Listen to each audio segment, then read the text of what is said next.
Tara na at samahan natin siya sa kanyang nakakatuwang at nakakaintrigang journey sa Chrono Life, ang pinakamahusay na virtual reality fantasy game. Isang baguhan siya sa laro at tinanggihan ng mga grupo dahil sa pagiging noob. Pero pagkatapos niyang maranasan ang kamatayan sa laro at sa kanyang paglalakbay upang maging mas malakas, ini-destroy niya lahat ng kanyang gamit sa pamamagitan ng item reinforcement. Natira na lang sa kanya ang isang kahoy na stick, pero hindi siya sumusuko. Ginamit niya pa rin ang item reinforcement, kaya't naging +99 ang kanyang kahoy na stick. Sa kabila ng kanyang up na equipment, paano na lang siya, isang bagong player, na palaging tinatanggihan ng ibang players. Kahit na naglaan siya ng pera para sa kanyang equipment, napunta siya sa isang alanganin na sitwasyon. Pumapasok o bumubuo ng party, nagre-rant siya ng malakas na narinig ng lahat. Pero biglang, may atensyon siyang na-attract isang cute na may light pink hair. Nagtanong ng maayos ang cute player kung pwede silang mag-party at mag-farm sa laro. Napaisip siya mula sa pagmumura ng laro at biglang naging sobrang pabor sa laro. Nagsimula ang bagong player at ang kanyang party companion ng kanilang journey sa kagubatan, kung saan ipinagyayabang niya kung paano siya kumita ng pera mula sa kanyang mga magulang at nagamit ito para sa kanyang 55,000 won beginner warrior package.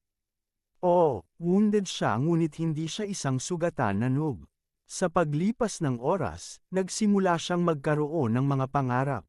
Ini-imagine niya ang kanilang paghalik, pagiging magkasintahan, pag-aasawa, at kung ano-anong pang pangalan ang ibibigay nila sa kanilang anak na babae. Sa kanyang isipan, ang kinabukasan ay malinaw na nakatadhana. Ngunit nang ma-announce na ng cute player na narating na nila ang kanilang paruroonan, nagduda ang bagong player dahil wala naman ibang tao sa paligid. At bigla na lang, inatake siya ng cute player. Isang saksak sa dibdib, at nadismaya ang bagong player. Ano ba to? Ang cute na player pala ay isang mang-aabuso. Palabas ang totoo, niloko siya ng cute player at dinala sa gitna ng kagubatan para patayin siya. May pa-pretty face na kasamang pananakit ng damdamin, verbal abuse, at kahit na nadamay pa ang mga magulang ng bagong player. Nagwala ang bagong player, nagmura, at nagamit ang mga kakaibang skills sa laro kasama na ang Arbol of the Belt Slash. Pero sa kabila ng lahat, nakuha pa rin siyang hiwain ng cute pero malupit na player. Biglang nag-appear ang game interface, nag-sign na ang quest, at nagbago ang hitsura ng cute player patungong hidden job class na Goddess of Life, para sa pagpatay ng libo-libong tao. Sobrang barbaro, di ba? Iniwan siya ng noob na mag-isa at napagtanto na sa laro na ito, ang tanging may lugar ay ang malalakas. Nasa safe area na siya at nagmumuni-muni sa lahat ng nangyari mula noong simulan niya ang laro. Umiiyak siya ng malakas at napagpasyahang i-reinforce ulit ang kanyang equipment, simula sa kanyang +3 Knight's two-handed sword. Pero, ayon, biglang clang. Nawasak ang kanyang item. Item reinforcement nga pala, mabilis nga, pero malaking sugal. Ginawa niya ito sa lahat ng kanyang gamit, at ini-destroy lahat. Well, ang sabi nga, sa Chrono Life, only the strong survive. Mukhang mahirap maging mahina sa larong ito. Kaya, anong susunod na gagawin ng ating noob na player? Magpapatuloy kaya siya o sesuko na? Abangan ang mga susunod na kabanata ng kanyang kwento sa Chrono Life. Talaga nga naman, sayang ang $55 na yon. Iniisip ng noob na dapat na niyang itapon ang lahat at huminto na. Pero biglang may nagtapon ng kahoy na stick sa kanya, isa itong pang-umpisa at napakaluwang na weapon para sa mga baguhan. Wala nang ibang magawa, sinubukan niya ang item reinforcement sa kahoy na stick, at nagtagumpay. Binayo niya ito ng ilang beses, at sa bawat paghamon, reinforcement successful. Iniisip niya kung bakit ito gumagana lamang sa bagong item. Inisip niyang malapit nang bumigay ito. Pero tuloy-tuloy pa rin siya hanggang sa magtagumpay sa +99 na reinforcement. Ang ating MC, sobrang gulat sa nangyari. Pero, oo nga pala, hindi nga niya dapat itinapon ang kanyang wooden stake. Subalit, sa kabila ng kanyang tagumpay, biglang nawala ng hawak si Noob sa kanyang wooden stake. Napansin niya ang pagbagsak nito sa lupa. Boom! Ang lupa ay nagugunaw, naglindol, at nagdudulot ng kaguluhan. Lahat ay nagulat at nagpanik, iniisip na may malakas na event sa kalapitang lupa. Ang kontinente naghiwalay sa dalawang bahagi dahil sa nangyaring ito. Ang isang simpleng pagkakamali ay itinuring na isang atake sa laro. Napatay niya ang 850,617 na manlalaro sa isang maliit na tama lamang. Ang reputasyon niya ay bumaba, at ang mga player ay nagdududa na siya'y nag-aaksaya ng buhay sa laro. Ngunit ang noob, nagngingitian at tumatawa. Iniisip niya ang mga sinabi ng ibang player na minura siya gamit ang kanyang wooden stick. Nakakakita siya nito bilang pagkakataon para turuan ang lahat ng leksyon. Ang MC ng kwentong ito, isang karaniwang tao na iniisip na siya'y walang halaga.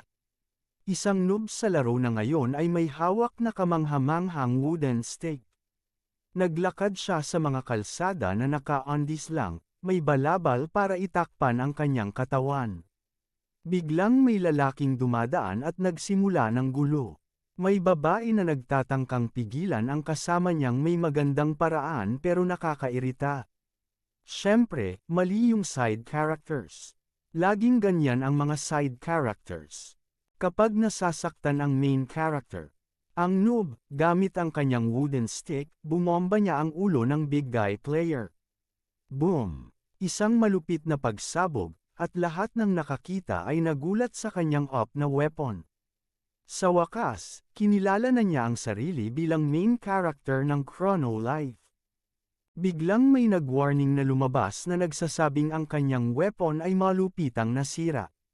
Ang +99 na reinforced wooden stick ay maaaring gamitin ng ilang beses na lang bago maubos ang durability.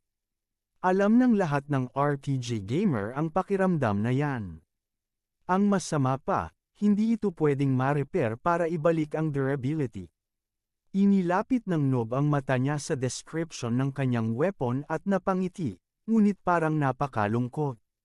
What's next sa kanyang kaharian ng Chrono Life? Isinasaalang-alang niya ito ng mabuti at nagdesisyon. Ang lupa at bangin ng mga yumaong tao ay puno ng mga bungo. Sumuong ang noob sa ito ng may malakas na tunog, at bigla, ang ultimate boss monster ng Chrono Life, ang twin-headed dragon na si Mires, ay nagpakita.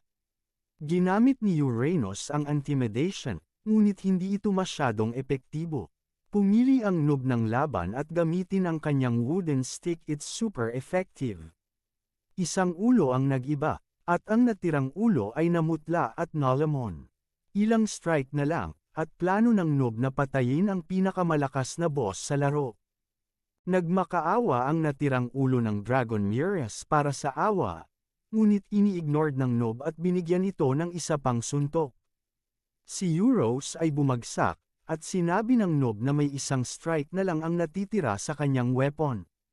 Nang malaman ito ni Euros, inalok niya ang isang master-servant contract, ibibigay ang kanyang kaluluwa sa noob. Ito ay nagbibigay daan sa soul transfer sa weapon ng noob, na nag-evolve ito sa Ego Sword, ang pinakamataas na ranggo ng weapon sa Chrono Life. Ang pinakamaganda dito ay may infinite durability ito. Napakaganda, para bang mas ginalingan ang pagiging up ng weapon. Sumang-ayon ang noob ng masamang tingin at tinanggap ang kontrata. Sa isang pagkilos ng kulay lila, iniwan ni Euros ang kanyang pisikal na anyo at inilipat ang kanyang kaluluwa sa kahoy na stick. Tinanggap ng weapon ang ego rank at naging simbolo ng kahit na anong pagtatangka ang infinite durability. Sa pagpayag sa kontrata, nakuha rin ng noob ang Euros Legion, at sila'y nagsumpa ang magtagumpay sa kanilang misyon na makamit ang hinihingi ng kanilang master sa ibang bahagi ng Chrono Life. May mga tao naman sa ibang lugar ng Chrono Life na nagtitipon sa pantaha sa paglabas ng announcement para sa isang SS-class na bounty na inilabas nationwide. At ang taong ito ay si Noob, na may hawak na wooden stake. Oo, ang aming MC ay wala pa ring pangalan hanggang ngayon, ngunit may bounty na umaabot sa 10 bilyong ginto.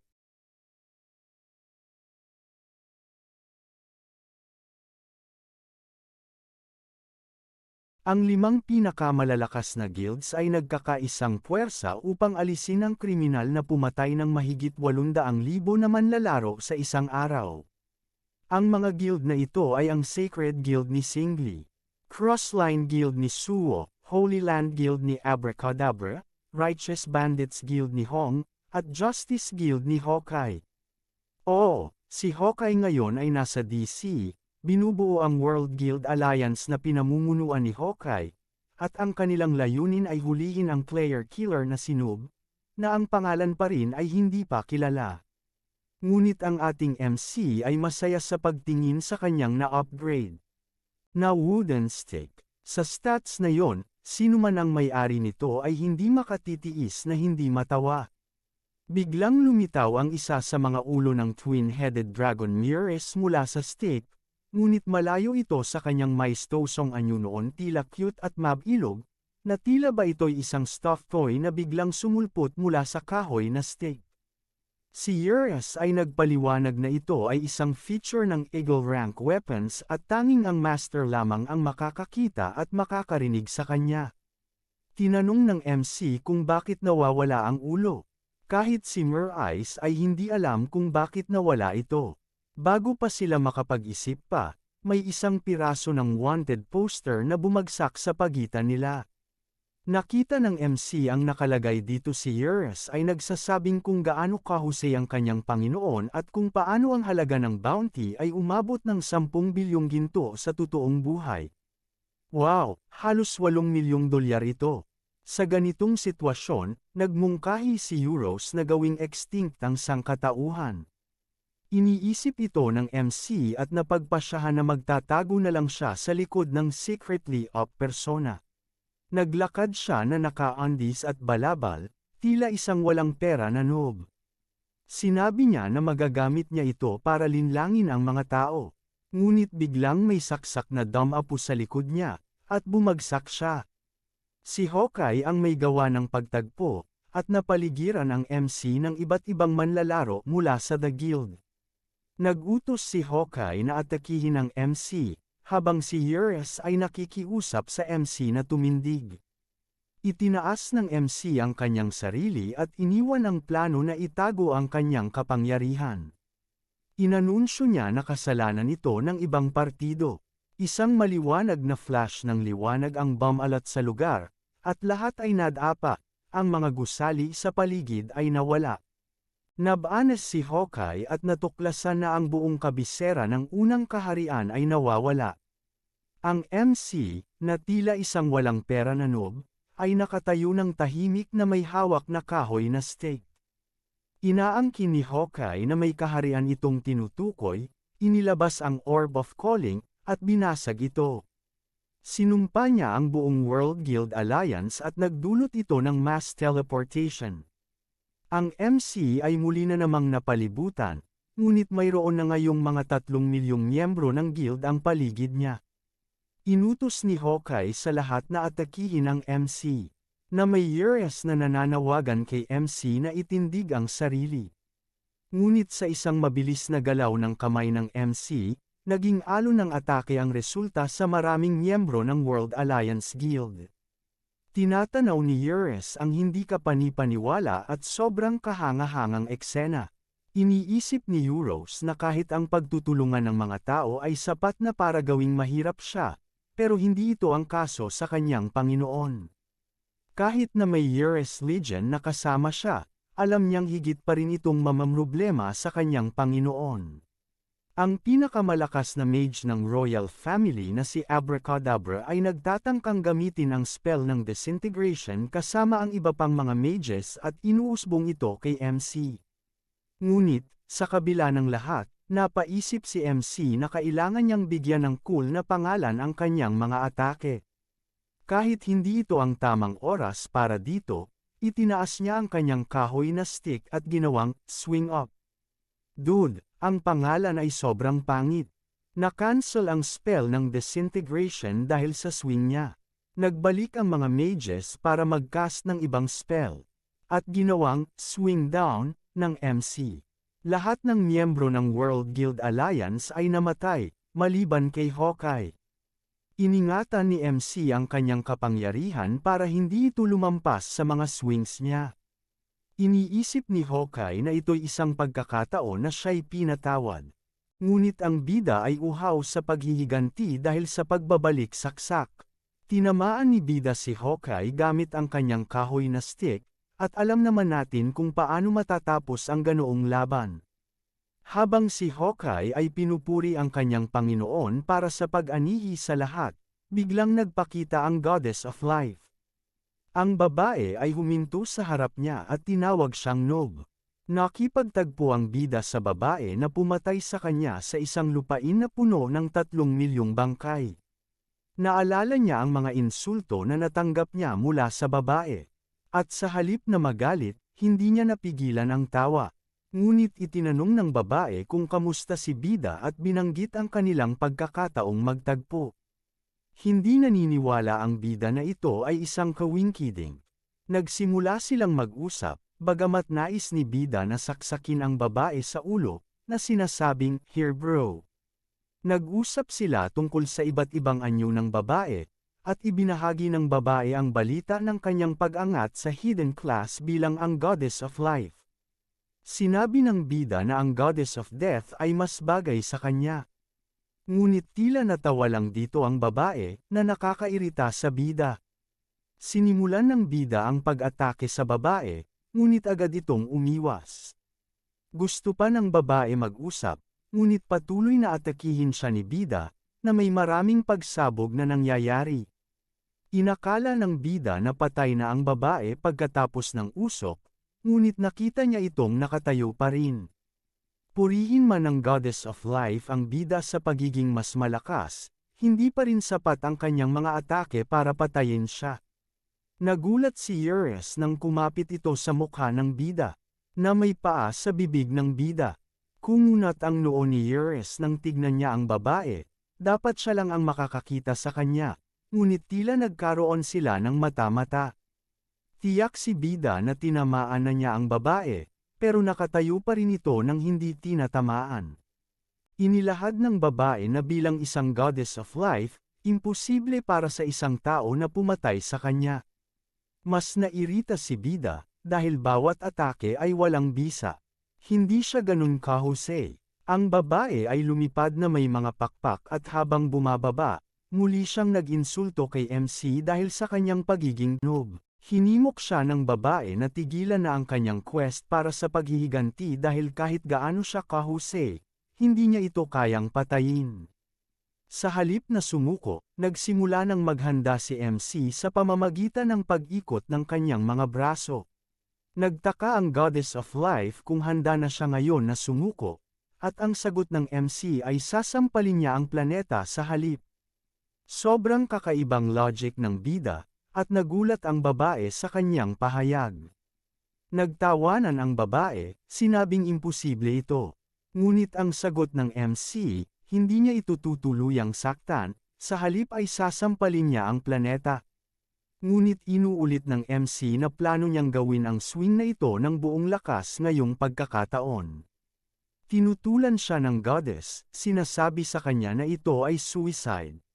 Matindi ang tawang ibinuga ng MC, na naalala ang kanyang nakaraang pagkamatay bilang presyo na binayaran niya para matutunan kung paano mabubuhay ang malalakas. Sinabi ng MC na ngayon ang oras na turuan ang lahat ng leksyon, wala nang pakialam sa kasiyahan o pagpapakamatay. Walang dapat manloko ng sinuman na wala nang mawawala. Sinusubukan siya ng goddess na pigilan, ngunit sinamantala ng MC na ibagsak ang kanyang wooden stick sa lupa ng buong lakas. Masamang ngumiti si MC habang ang lupa ay bumuka.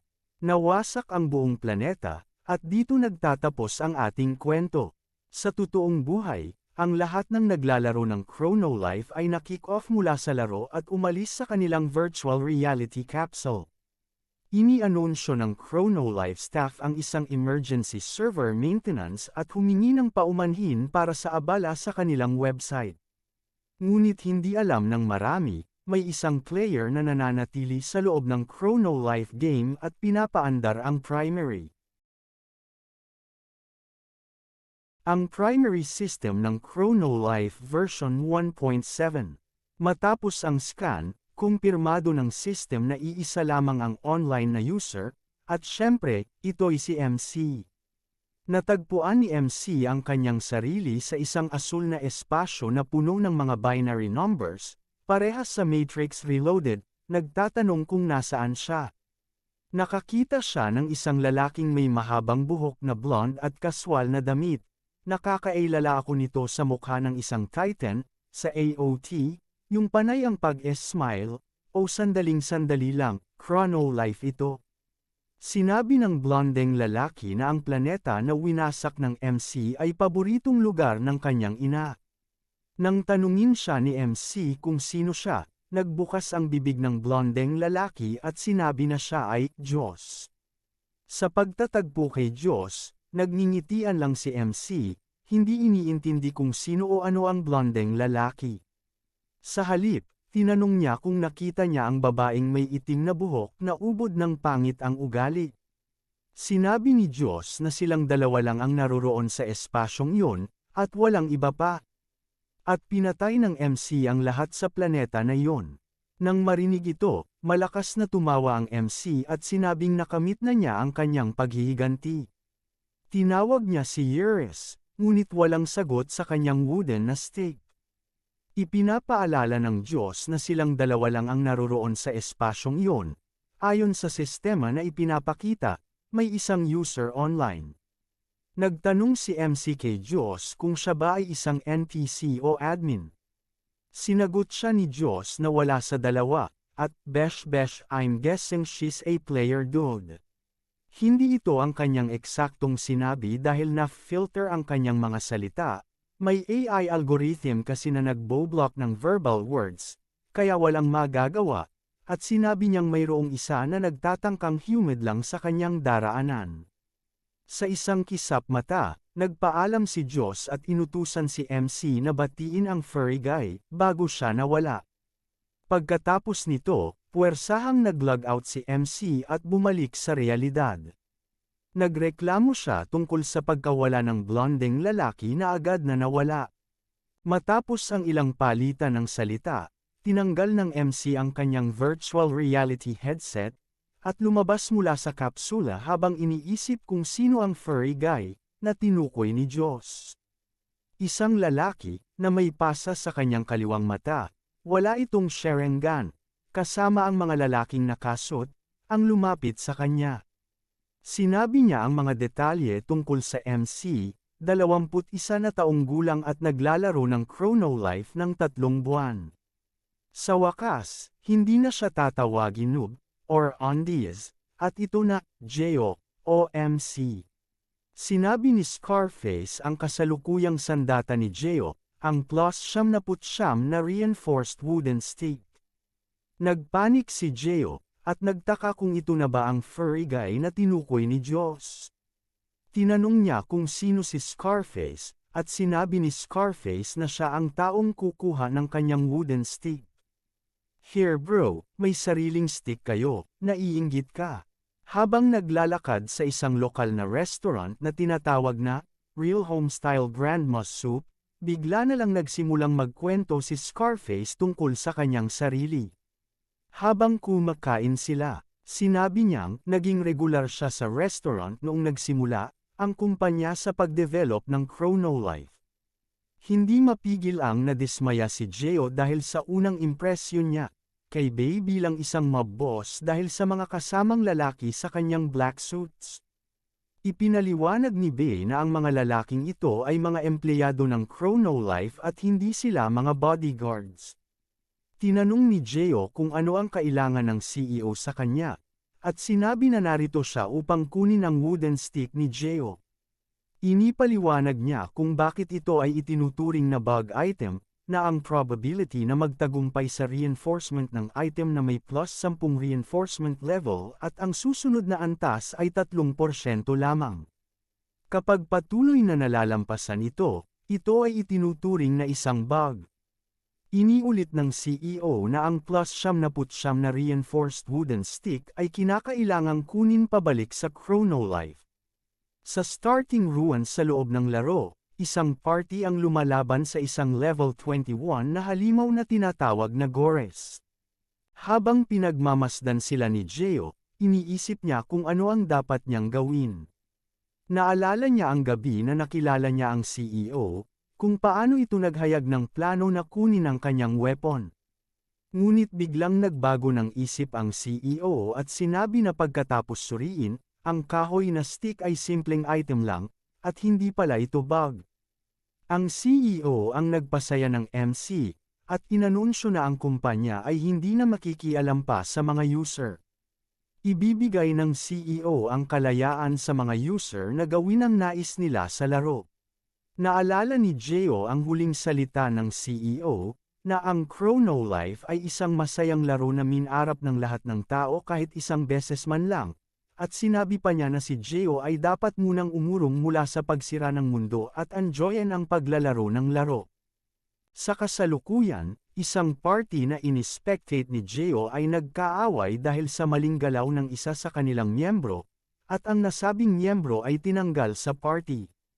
Nakita ni Geo na walang kwenta ang eksplorasyon at ka-excitingan sa mundo ng Chronolife, ang lahat ay tungkol sa survival of the fittest. Natuklasan ni Geo na mag-e-enjoy siya sa laro, pero susundan ito ng kanyang mga kondisyon. Nais niya sanang atakihin ang party na nang iwan ng kanilang miyembro, ngunit napadapa siya nang magsimulang magmura ang isang tao tungkol sa laro. Tumingin siya sa babae na may kulay rosas na buhok na tinanggal sa kanyang party habang ito'y patuloy na nagmumura at nagrereklamo kung paano niya ginastos ang pera para sa kanyang equipment. Naalala ni Geo kung paano niya inulit ang kanyang pagsusumpa sa laro noon. Sumigaw ang babae na hindi na siya sasali sa party at magfa-farm na lamang mag-isa. Ngunit habang naglalakad siya, biglang napaharap siya sa maraming Gores. Nang mabigla siyang hindi makagalaw sa takot, sumugod si Geo, naka-undies at cape. At saving Captain Underpants swing up. Sinugod niya ang kanyang wooden stick at nagdulot ng malaking pagsabog. Nagtaka siya kung bakit buhay pa ang babae, at nakita ng babae ang kanyang ginawang pagtulong. Ngunit hindi ito dahil sa awa, naisip ni Geo na masaya ito. Sa kanyang mga iniisip, inimbitahan niya ang babae na sumali sa kanyang party. Ito ang prologue sa kanyang kwento. Sinabi ng babae sa kanya na umalis na ito gamit ang gitna ng daliri at nagsabing ayaw niyang makipaglaro sa mga noob. Sa totoong buhay, pinag-uusapan ng lahat ang taong pumatay ng 800,000 tao sa unang bugso at 3 milyon sa ikalawang bugso. Kilala siya bilang ang pinakamakapangyarihang player sa Chronolife. Ngunit, sa kabila nito, si Geo ay busy na sinusundan ang babae na may pink na buhok na kanyang iniligtas mula sa isang grupo ng Gores.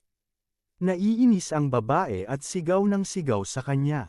Gusto niyang makipag-party sa ibang tao at sinasabi na ayaw niyang mag-party. Sa isang noob, si Geo ay nakasuot lamang ng cape, underwear, at may hawak na wooden stick na sandata. Iniisip ng babae na si Geo ay isang kumpleto at baguhan sa laro, ngunit tinanong si Geo tungkol dito at sinabi ni Ures na nakapikit ang mata ng babae nang iligtas siya ni Geo. Sa kanyang pagninilay-nilay, naisip ni Geo na maaari niyang mabuhay ng tahimik na may isang lihim na OP na persona. Patuloy siyang sumusunod sa babae at walang hiyang humingi ng tulong para mag-level up. Sa kanyang kilos, pinipilit niya ang kanyang kakatean habang pinupuri siya para sa kanyang kahusayan. Naalala ng babae ang party na nag-reject sa kanya at ang pagiging tinawag na pro ay nagbigay buhay sa kanyang diwa. Agad kanyang iniimbitahan na sumali sa kanyang party. Nakita mo ang pangalan at stats ng babae na may pink na buhok. Ang kanyang pangalan ay Love at level 24 siya. Ang dalawang ito ay pumunta sa starting dungeon malapit sa front village. Pinakita ni Love ang kanyang galing sa pamamagitan ng pagsusunod ng maraming level 4 na bunny bear. Nakaupo si Geo malapit sa isang bato habang pinupuri si Love para sa paglaban ng maraming halimaw mag-isa, bagamat mababa ang level nito. Sinabi ni Eurus na wala dapat ipangamba dahil maganda ang gamit ni Love. Ang sandata ay nagkakahalaga ng 10 milyong ginto o 10 milyong won, halos $1,000 sa totoong buhay. Ang iba pang kanyang gamit ay nagkakahalaga ng 100 milyong ginto, halos $80,000. Ito ay nagulat si Geo sa dami ng perang ibinabayad ni Love sa laro. Nagtataka si Geo kung ano ang buhay ni Love na kayang gumastos ng ganoong kalaking halaga sa laro. Si Love ay nagsimula ng utusan si Geo na labanan ang mga halimaw gamit ang kanyang wooden stick.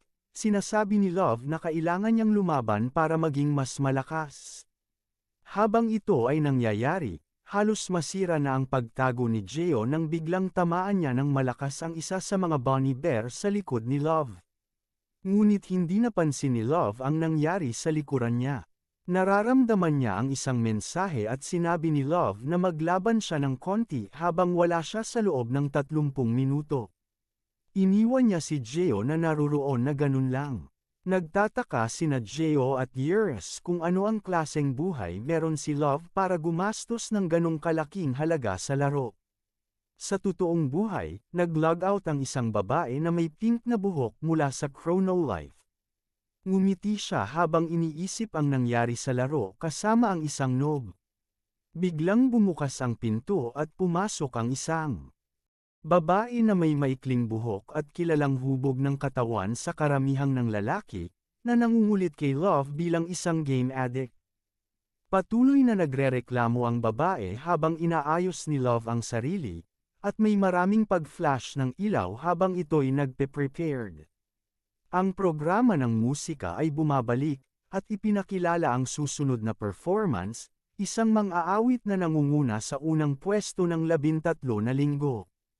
Ang top idol singer at songwriter ay walang iba kundi si Sarang Han, at si Sarang Han ay naglalaro ng karakter na si Love sa Chrono Life. Habang hinihintay si Love na bumalik sa laro, nagdesisyon si Geo na gawin ang ilang tunay na pagsasanay sa kung paano hindi pumatay sa isang swing. Siyempre, sa pagtataksil ng kanyang undies, isang grupong sumusunod at target si Love, ang matandang lalaki na may itim na lipstick. Ang leader ng grupo ay nag-utos na magtipon sa dungeon para sa pagpaparusa. Para subukan kung gaano nakahusay si Geo, ipinadala siya ni Love para labanan ang isang level 22 na bunny bear. Go, undies, sigaw ni Love habang tumatakbo si Geo patungo sa bunny bear. Ngunit bago pa siya makarating, ngumiti lang siya sa buhok ng bunny bear.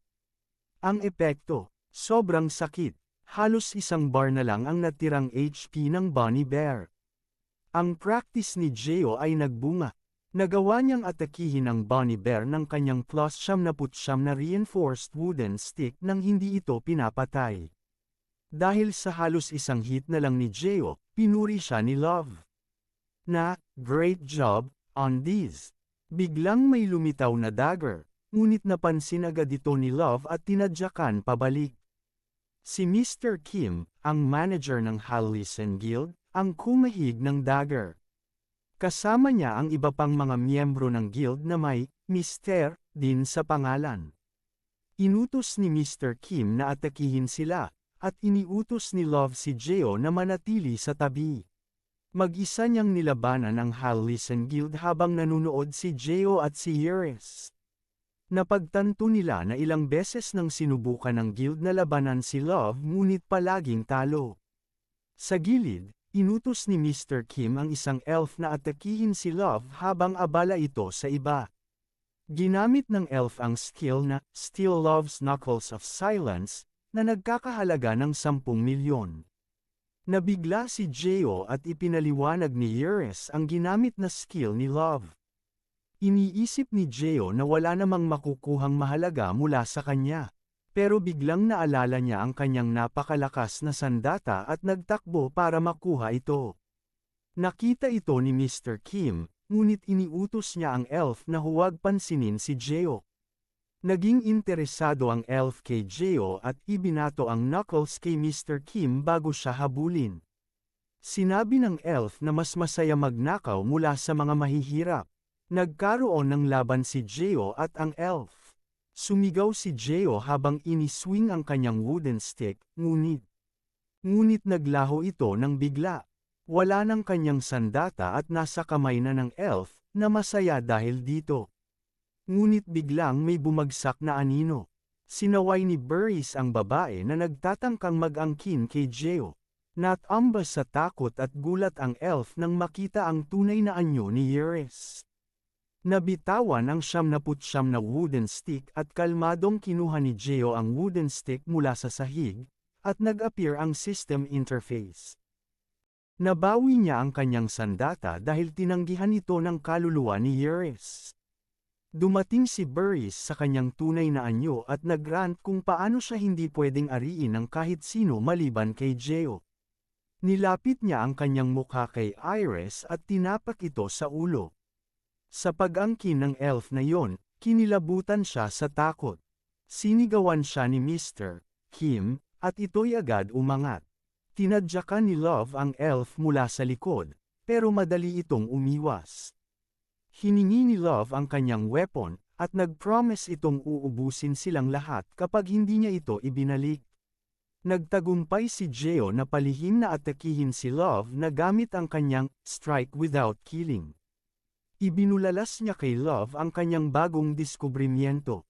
Secretly OP vibe, sagot ni Geo sa tanong kung ano ang ibig sabihin ng secretly OP.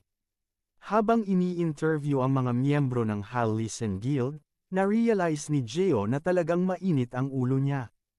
Ini-claim niyang halos mamatay siya sa atake ng puso dahil sa pangyayari, na hindi naman totoo.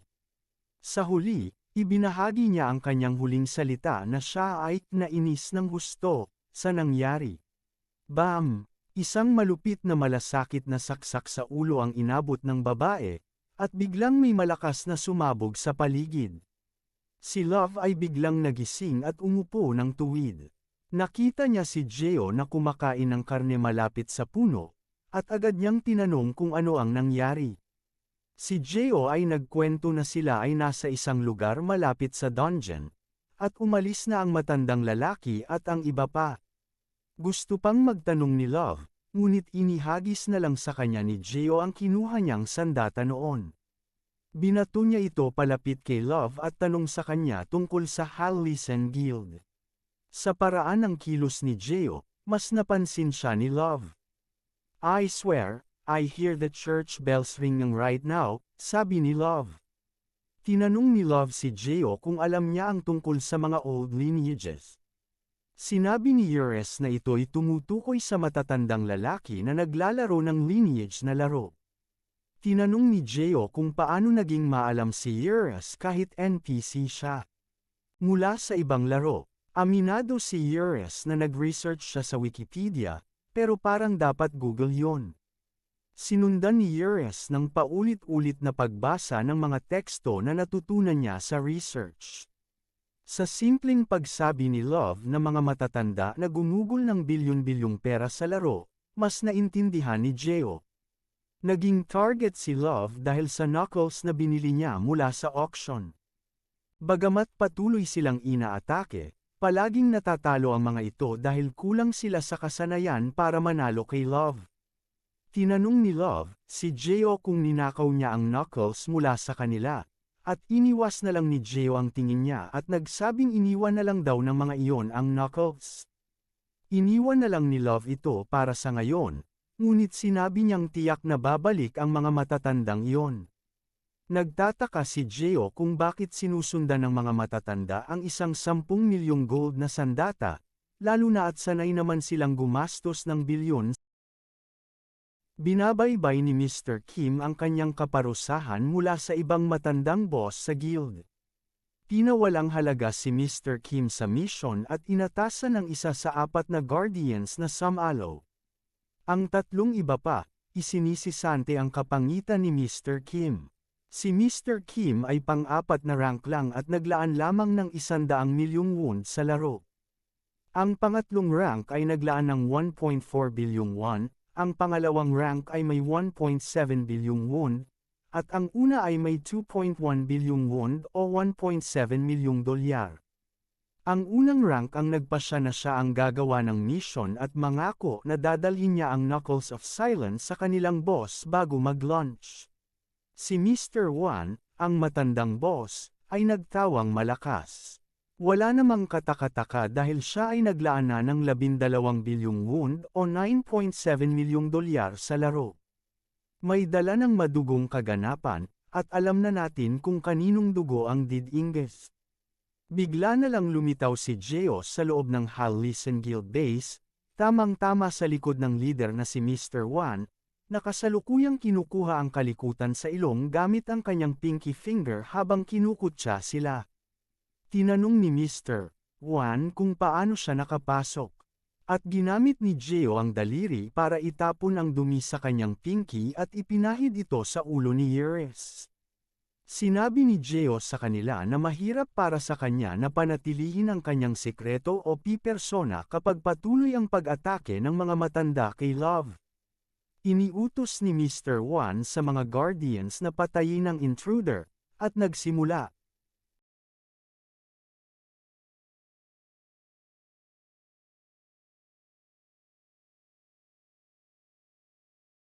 Ang laban. Nabagsak ang buong guild na base, at sa labas ng base, biglang bumalik si Goddess of Life sa kanyang liwanag na pink-haired na anyo. Nagsimula na siyang maglakad patungo sa Hallisen Guild base. Ang nakapanlulumong utos ni Mr. Wan ay inatake ni Jeo. Inakala ni Colony na kailangan nila ng hindi kukulang sa 3 milyong miyembro kung gusto nilang patayin si Jeo. Sinimulan ni Jeo ang pag-atake sa lahat gamit ang kanyang kahoy na stick, nagdudulot ng malaking pinsala sa bawat tama. Kitang-kita ang pagkamangha sa mukha ng leader ng guild habang nakikita ang pagbagsak ng bawat miyembro na malakas gumastos. Si Mr. Kim na tila hindi pa nakakabangon mula sa parusa ng leader, ay hinimok ang kanilang leader na umalis, na iniisip na imposible ang laban na ito. Sa wakas, na-realize ng leader na ang taong nagwawasak sa kanilang guild ay si The Wanted, na may bounty na 10 bilyong gold. Hindi siya makapaniwala na ang isang lalaki na naka-undies, cape, at kahoy na stick lamang ang pinakamalakas na player sa Chrono Life. Mag-flashback tayo sa backstory ni Mr. Wan. Nagsimula siyang maglaro ng laro noong 2nd grade pa lang siya, nang ang mga larong ito ay may pangit na graphics at walang quests o raids. Sa kanyang paglaki, tumanda siya at nagpakadalubhasa sa adulting. Sa kanyang mga 40s, binigyan niya ang kanyang sarili ng isang lumang computer para maglaro, ngunit hindi na siya naramdaman ng excitement tulad ng dati. Na-realize niya kung paano nagbago ang mga oras at kung gaano kabilis masusuper ang pag-level up sa pamamagitan ng ilang pag-click. Napansin niya ang malaking pagkakaiba sa pagitan ng free-to-play at pay-to-win players. Ang pagkakaroon ng opsyon na magbayad para manalo ay nagpapabagot sa mga laro para sa matandang lalaki. Ngunit nang umpisahan niyang maglaro ng Chrono Life, ginawa niya ang lahat para mahanap ang espesyal na damdamin na dating nararamdaman niya. Balik tayo sa kasalukuyan. Binatukan ni Jeo si Mr. Wan gamit ang kanyang wooden stick, gamit ang kanyang lihim na taktika na strike without killing. Nahulog si Mr. Wang sa kanyang mukha. At inideklara ni Jeo na tapos na ang Hallisen Guild at dapat na itigil na ang pag-atake sa Captain Love at pagpapahirap sa kanya. Nagsisikap tumayo si Mr. Wang, at inakusahan si Jeo na siyang pumatay sa buong Guild Alliance at wala raw silang magagawa laban sa kanya. Tanong niya kung gaano karaming pera ang ginastos ni Jeo para magtagumpay. Nang malaman niya na 55,000 won lamang ang ginastos ni Geo, nagulat si Mr. Wang at naglakad palayo. Hinamak ni Mr. Wang na wala ito kahit trilyon o higit pa ang ginastos niya. Pero sinabi ni Geo na 55,000 lamang. Paglakad ni Geo palayo, nagmumura na lang sa sarili si Mr. Wang at iniisip ang mga panahon noong una siyang naglaro ng laro, tulad ng Ragnarok. Nag-flashback ulit sa kwento ni Mr. Wang habang siya'y naglalaro. Natuklasan niya kung paano nagbago ang panahon, kung paano nawala ang saya ng pag-grind para sa leveling up at kung paano mabilis na nalampasan ng pagbayad ng pera ang lahat. Kinumpara niya ang pagitan ng free-to-play at pay-to-win players. Pero nang umpisahan niyang maglaro ng Chrono Life, hindi niya pa rin na-feel ang excitement. Sa kasalukuyan, binigla ni Geo ng suntok si Mr. Wang, na nagdudulot ng malakas na pagsabog sa lugar. Natuklasan ni Love si Geo habang ito'y pinag-iisipan ang kanyang itinatago. Biglang nag-iba ang itsura niya mula sa kanyang black-haired appearance. Naisip niya ang babala na iniwan ni Geo sa Halcyon Guild at nagtataka kung sino si Love 998.99 na naging 999.0 habang pinapatay ang lahat ng miyembro ng Halcyon Guild. Si Geo ay tumatanggap ng karanasan at tinitingnan ang system interface na bumabati sa kanya para sa pag-achieve ng maximum level. Curious si Geo sa kanyang nararanasan at ipinapakita ang kanyang stats kay Eurus. Ang interface ay nagpapakita ng pose ni Geo, na nasa level 999 beginner. Mababa pa rin ang kanyang mga stats dahil hindi pa siya gumagamit ng ability points. Ang natitirang AP niya ay halos 500. Nagtaka sina Ju at Eurus nang makita ang kanyang current level. Sa mundong ito, ang pagiging level 999 master ay tila imposible at hindi pa nagawa ng sinuman. Binati ni Eurus si Geo dahil naging unang tao na nakamit ang master level. Pero bakit agad naging level 999 si Geo? Kamakailan lang ay level 7 pa lang siya. Naaalala ni Geo ang lahat ng kanyang pinatay 800,000 users, monsters, 3 million members ng World Alliance Guild, at pati ang pagwasak ng planeta. Nag-appear ulit ang system interface, sinabihan siya na nakaabot na siya ng master level at papasok na sa ascended plan. Biglang nag-flash ng maliwanag si Geo at napadpad sa ibang lugar. Nandoon si Love, nakatanga habang tinitingnan ang langit. Iniisip niya kung wala na si Geo, pero biglang nap icon at nagdesisyon na bigyan siya ng isa pang oras bago mag-log out. Isang patience test raw ito para kay Geo. Si Geo at Eurus ay napadpad sa isang floating island at doon nila nakilala ang God of Classes, ang guide para sa Ascended. Binabati si Geo ng God of Classes dahil sa pag-achieve niya ng master level bilang isang beginner. Hinahamon ni Geo ng God of Classes na mamili ng isa sa mga ascended weapons na hawak niya. Sa kanyang pag-iisip, gusto ni Geo ng lahat ng weapons. Pero hindi ito kayang ibigay ng God of Classes at sinasabi na ang kasakiman ay nagdudulot ng malas at ang kasakiman ni Geo ay walang hanggan. Kaya naman nagputol si Geo ng sinasabi ng God of Classes at inutusan itong ibigay lahat o sasaktan niya ito. Tama ba nababasa ko? Nagulat ang criminal staff at ang boss na nanunood sa pangyayari. Namutla ang God of Classes. At habang nagpapalit-palit si Geo ng anyo, inumpisahan na nito ang pagsalakay kay Geo.